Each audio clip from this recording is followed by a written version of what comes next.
सभी को राम राम नमस्कार। सर्दियां बड़े जोर की हैं, बच के रहें। इस बीच बहुत ढेर सारे मुद्दे हैं, घटनाएं बड़ी तेज़ी से घट रही हैं। बहुत सारे टॉपिक हैं जिन पे वीडियो बनाना चाहता हूँ, लेकिन फिर मैंने विचार किया कि क्यों ना हर एक विषय पे अलग अलग छोटे छोटे वीडियो बनाऊं, जिससे कि आप भी मेरी शक्ल देख के बोर ना हो और मेरी बात को समझें, और मैं भी अपनी बात को आप तक पहुंचाने में सफल रहूं। चलिए, पहला मुद्दा, दीपू चंद्र दास बंगाल में एक हिंदू को बेरहमी से पीटा, पुलिस थाने से घसीट के ले गए जिहादी, जिन्होंने झूठा आरोप लगाया कि उसने कुरान या रसूल की गुस्ताखी की है, जबकि उसने वही मंत्र मारा था जो गांधी जी हम हिंदुओं को सिखा गए थे, ईश्वर अल्लाह तेरो नाम। उसने भी यही चीज़ कही कि मेरा ईश्वर तुम्हारा अल्लाह एक ही है। लेकिन हम ये सोचते हैं कि हम अच्छा बोल रहे हैं क्योंकि हम भारत में हैं, लेकिन जब आप इस्लामिक देश में होते हैं तो आपको पता चलता है कि यह उनके अल्लाह का अपमान है। उनके अल्लाह की तुलना आपने या समानता किसी दूसरे ईश्वर से कर दी तो ये अल्लाह का अपमान हो गया, और इसकी सज़ा है सज़ा मौत, वो भी बेरहमी से पीट कर। कई बार गले काट दिए जाते हैं, इस बार उससे भी घिनौना काम हुआ।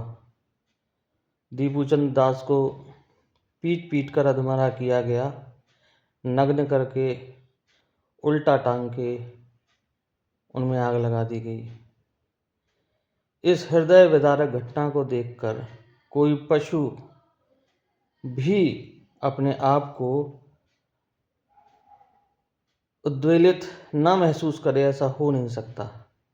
फिर हम लोग तो इंसान हैं, हम लोग तो मनुष्य हैं, तो हम लोगों के हृदय में जो दीपू जी के लिए दर्द उठा वो स्वाभाविक था। ईश्वर उनकी आत्मा को शांति दे। भारत में कई लोग हैं जिनको दीपू जी की इस हत्या के संबंध में काफ़ी चिंता हुई, बांग्लादेश में जो हिंदू हैं उनकी सुरक्षा को लेकर। मुझे सिर्फ दो बातें इसमें कहनी है, सिर्फ और सिर्फ दो बातें।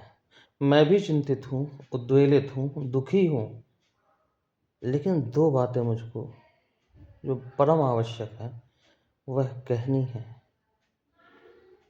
पहली बात तो मुझे ये कहनी है कि 1947 में जब भारत देश के टुकड़े हुए तो एक टुकड़ा पूर्व में था और एक पश्चिम में। पूर्वी टुकड़े को नाम दिया गया पूर्वी पाकिस्तान। आज का जो बांग्लादेश है वो वही पूर्वी पाकिस्तान है, यानी वो पाकिस्तान बनाया गया। उसमें जनसंख्या माइग्रेट हुई, स्थानांतरित हुई।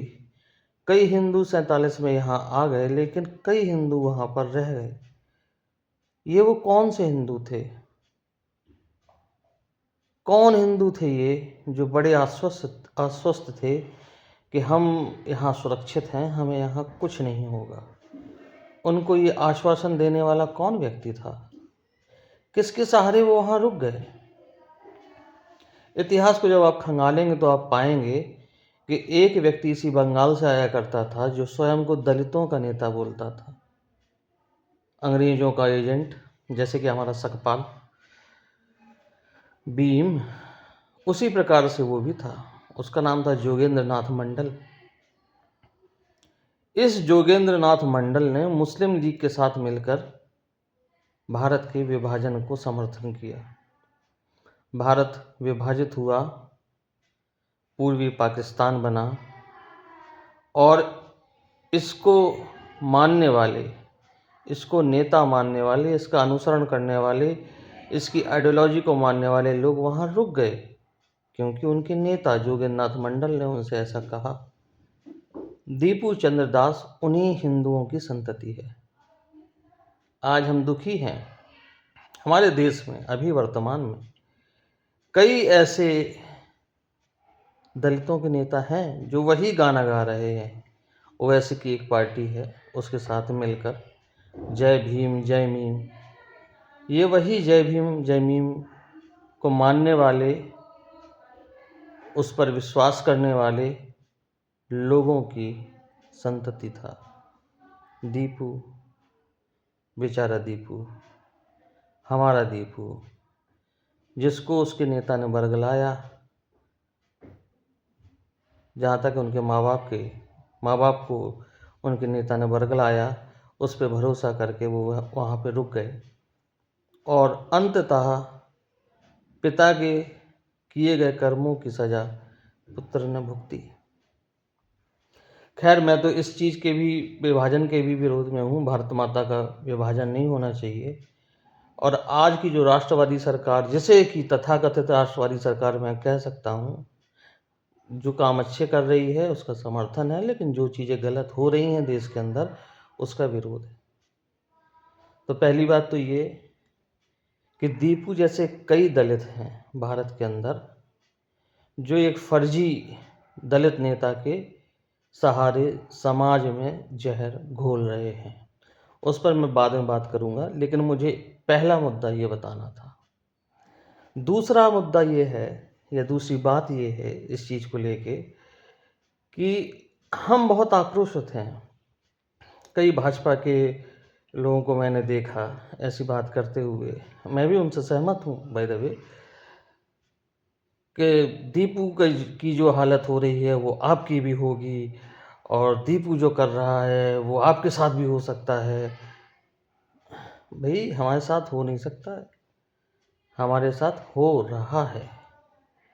तो पहले आप अपने घर को संभालें, फिर बांग्लादेश के हिंदुओं की चिंता करें। मेरे कहने का आशय ये है कि अभी आपके देश में आपकी हालत दीपू से कुछ भिन्न नहीं है। थोड़ी बहुत भिन्न हो सकती है, लेकिन बहुत ज़्यादा अंतर नहीं है। जो स्थिति दीपू की बांग्लादेश में है, अमूमन वही स्थिति भारत में आपकी है, भले ही भाजपा की सरकार हो। यूपी थोड़ा सा अलग है, क्योंकि यहाँ पर कोई भाजपा का नेता मुख्यमंत्री नहीं है। यहाँ पर एक महंत मुख्यमंत्री है, भगवान की चरणों की सेवा करने वाला एक महंत, एक मुख्यमंत्री है। इसलिए आप औरों की अपेक्षा यहाँ थोड़ा सुरक्षित हैं। जिसको हटाने की साजिश बाय द वे वो लोग कर रहे हैं, भाजपा ही कर रही है, भाजपा के अन्य नेता कर रहे हैं, जातिवादी नेता कर रहे हैं, तथाकथित हिंदूवादी पार्टी के जातिवादी नेता, जिनका बोलबाला भी है। पालघर में हमारे साधुओं को पुलिस ने भीड़ को दे दिया। किस लिए दिया? पीट पीट कर मार डालने के लिए। देखा था ना वीडियो आपने। यहाँ बांग्लादेश में तो भीड़ जबरदस्ती थाने से उसको घसीट के ले गई, पुलिस वालों ने नहीं दिया था। लेकिन हमारे भारत में एक पुलिस वाले ने साधुओं को स्वतः भीड़ के हवाले, हाथ पकड़ कर खींच के लाया बाहर और भीड़ के हवाले कर दिया। संतों को पीट पीट के मार डाला गया। क्या ये घटना आप दीपू की हत्या से कम आंकते हैं? आज उसी प्रदेश में भाजपा की सरकार है, तथाकथित हिंदूवादी सरकार है। इस घटना के दोषियों को क्या आज तक सजा मिली? कितने एनकाउंटर हुए इस चीज़ को लेके? कितने लोग पकड़े गए? कितनों की गिरफ्तारियां? वो सिपाही कहाँ है जिसने हाथ पकड़ के संतों को भीड़ के हवाले किया था? कोई पूछने वाला है इस चीज़ का? नहीं। आप दीपू की बात करते हैं, पहले आप अपना घर तो सुरक्षित कर लें, अपना मोहल्ला, अपने बगल वाला मोहल्ला, अपनी गली, इसको तो सुरक्षित कर लें। वो तो बांग्लादेश है, आपकी पहुंच से बहुत दूर है। जो आपकी पहुंच में है उसको तो सुरक्षित कर लें, उसको सुरक्षित करने का प्रयास तो करें, उसके बारे में सोचें। तो कुछ कर पाएँ ना कर पाएँ, सोचना तो शुरू करें। आप सोचना शुरू करेंगे, रास्ते आपको मिलने लगेंगे। इतने रोहिंग्या बांग्लादेशी पकड़े जा रहे हैं, पकड़ते हैं हम लोग, वापस कर देते हैं, वो नीचे से फिर से घुसाते हैं। आचार्य सूरसागर जी जो उपाय बताते हैं वो क्यों नहीं किए जाते उनके साथ? करिए ना, करिए, लाभ होगा। और आपसे भी मेरा यही अनुरोध है, जो मैंने बातें कही हैं कृपया उन पर मंथन करें, अपने विचार दें। जो विचार देने लायक ना हो सोशल मीडिया में, उन्हें व्यक्तिगत तौर पर मिलकर दें, सोशल मीडिया में ना बताएं। क्योंकि ये संदेश पहुंचाने का अच्छा माध्यम है, लेकिन विचारों को व्यक्त करने के लिए अच्छा माध्यम नहीं है। मंत्रणा के लिए नहीं, मंत्रणा तो गुप्त होनी चाहिए। हमें दुश्मन से सीखना चाहिए, उनकी मंत्रणा के स्थल हैं,